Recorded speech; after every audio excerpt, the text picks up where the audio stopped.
Stonemasons, My Father and Me is a poem written by Namdeo Laxman Dhasal. He is a revolutionary Marathi poet and Dalit activist of the 20th century. He was born into the Mahar caste in a slum and has known the poverty, misery, and sufferings of the poor and downtrodden. He is a revolutionary and fought for the rights of those people. His first collection of poetry is entitled Golpida.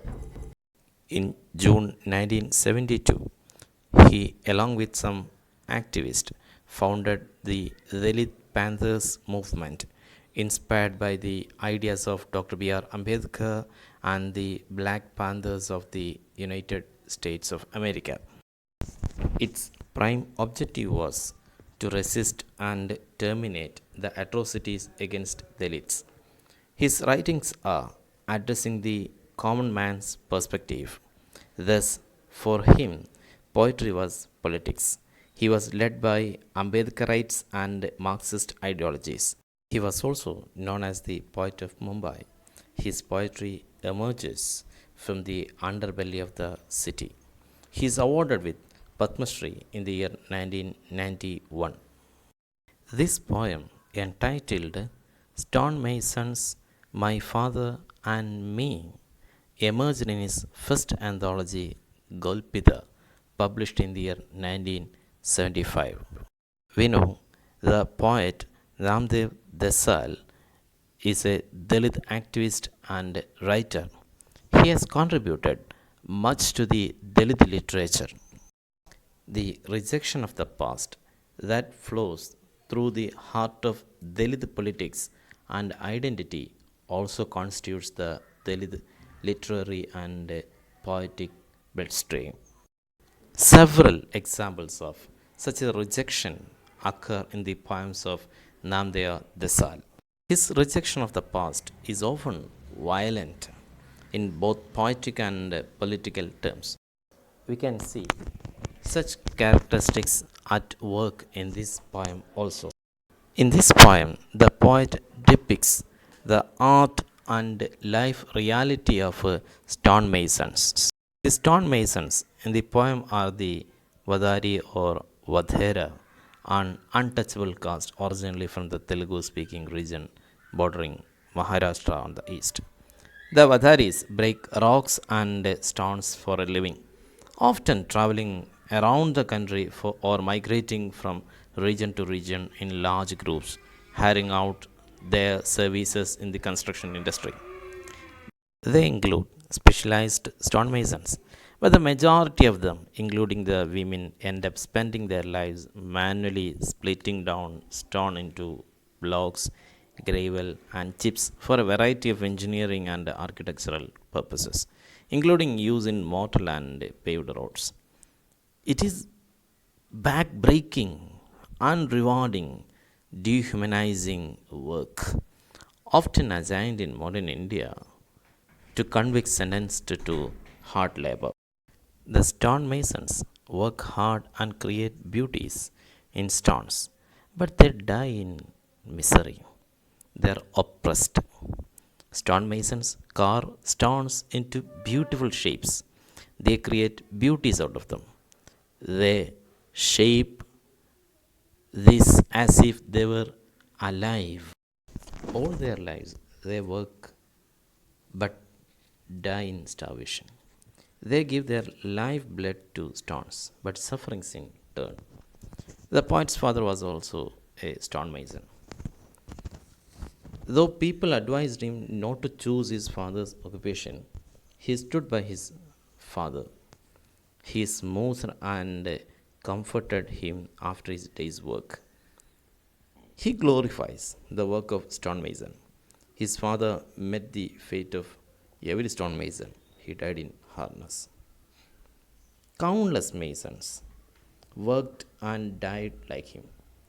The memories of his father are bitter and harsh. The poet is filled with revolt. Stonemasons build stone houses with stones, but the poet breaks heads with stones. That is how the poem ends. Now we are going to analyze each of the stanza in detail.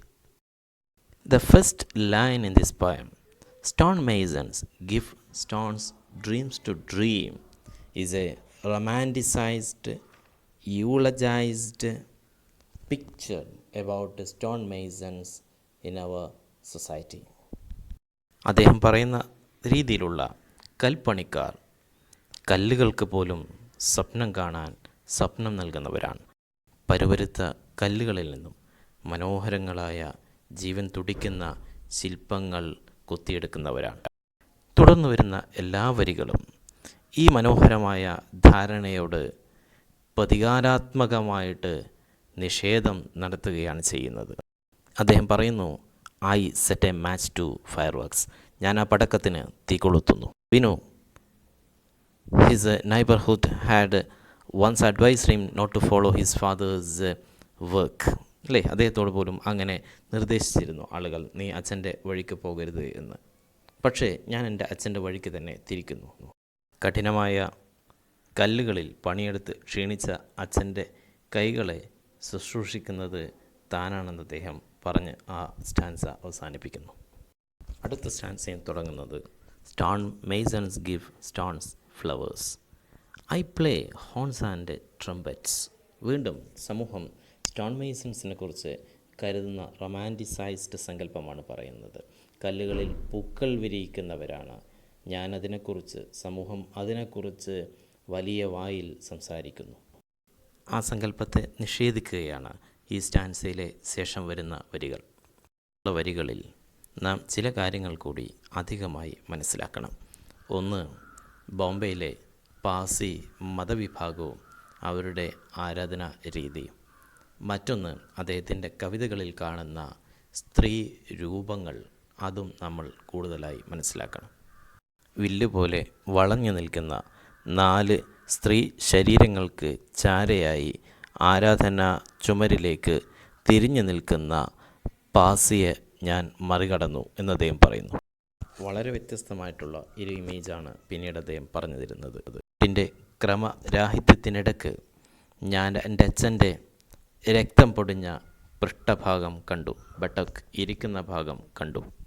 അച്ഛനുൾപ്പെടെ stone masons കഠിന പ്രയത്നം കൊണ്ട് ഉണ്ടാക്കിയെടുത്ത ഇത്തരം പുണ്യ സ്ഥലങ്ങൾ, ഇവിടെ നിന്നും ആട്ടിപ്പുറത്താക്കപ്പെടുന്നവരാണ് തങ്ങളെന്നുള്ള ആ ഒരു ഇമേജ് നമുക്കിത് നൽകുന്നുണ്ട്. ഇരുട്ടിൻ്റെ ക്രമരാഹിത്യത്തിനിടയിൽ ഞാനൊരു ചുരുട്ടിന് തീ കൊളുത്തി, തീയില്ലാതെ പുകഞ്ഞുയർന്ന് ഞാൻ എൻ്റെ ഓർമ്മകളിലേക്ക് പോയി. അച്ഛനെക്കുറിച്ചുള്ള ഓർമ്മകൾ, അച്ഛൻ്റെ തിക്താനുഭവങ്ങളെക്കുറിച്ചുള്ള ഓർമ്മകളിലേക്ക് ഞാൻ പോയി. അവസാനം പൊള്ളിക്കുന്ന ചില ഓർമ്മകൾ, അല്ലെങ്കിൽ പൊള്ളിക്കുന്ന ചില അനുഭവങ്ങളെക്കുറിച്ചുള്ള ഓർമ്മകളാണ് എന്നെ തിരിച്ചു കൊണ്ടുവരുന്നത്. ചുണ്ടിലേക്ക് പൊള്ളൽ വരുമ്പോഴാണ് ഞാൻ ഉണരുന്നത്. അടുത്ത സ്റ്റാൻസയിൽ വീണ്ടും ഒരു സുന്ദര സങ്കല്പം അദ്ദേഹം സ്റ്റോൺ മേസൺസിനെ കുറിച്ച് പറയുന്നു. സ്റ്റോൺ മേസൺസ് ഇൻസെമിനേറ്റ് സ്റ്റോൺസ്, കല്ലുകളിൽ വിത്തുപാകുന്നവരാണ്.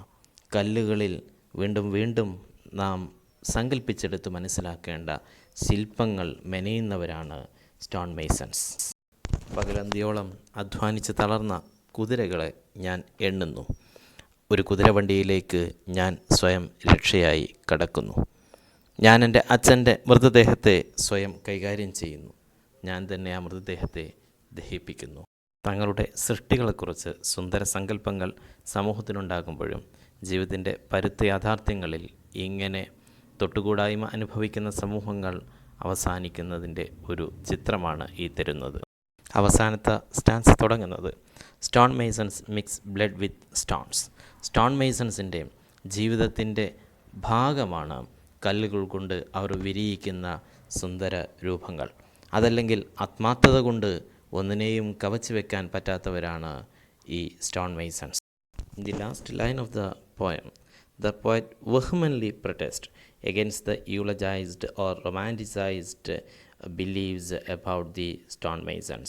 The reality is contrary to all these beliefs. അവരുടെ ജീവിതത്തിൻ്റെ പരുത്ത യാഥാർത്ഥ്യങ്ങളെ കാണാത്തതിനോട് ഒന്നും പൊറുക്കാൻ കൂട്ടാക്കാത്ത കവിത്വമാണ് ദാസലിൻ്റെ. Sachidanandan observes this attitude of the poet as a violent jerk to obliterate the high sounding platitudes. അയഥാർത്ഥങ്ങളായ അനുമോദനങ്ങളെ തുടച്ചു നീക്കുന്ന ആക്രമണോത്സുകത എന്ന് ഈ കവിതയെയും നമുക്ക് വിളിക്കാം.